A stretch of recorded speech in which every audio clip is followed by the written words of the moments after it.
સુરતના સરથાણા પોલીસ સ્ટેશનની પાછળની સાઈડ 500 મીટરના અંતરે વ્રજરાજ રેસિડેન્સી આવેલી છે.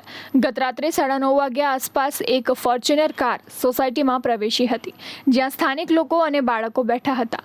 ત્યારે ફોર્ચ્યુનર કારમાં સવાર એક વ્યક્તિએ પોતાની પાસેની બંદૂકમાંથી હવામાં એક રાઉન્ડ ગોળીબાર કર્યો હતો, જેને કારણે બાળકો અને સ્થાનિક લોકો ભયભીત થઈ ગયા હતા.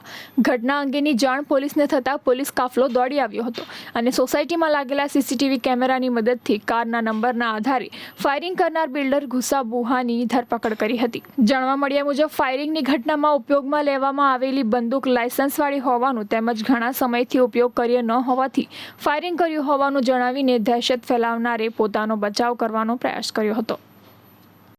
એમને ત્યાં હવામાં ફાયરિંગ કરેલું છે. આરોપીના પિતા જણાવે છે કે ભાઈ એ મારી રિવોલ્વર ખરાબ હતી અને ઘણા સમયથી ચાલુ છે કે કેમ એવું ચેક કરવા માટે મેં ફાયરિંગ કરેલું છે, આવું આરોપી જણાવે છે.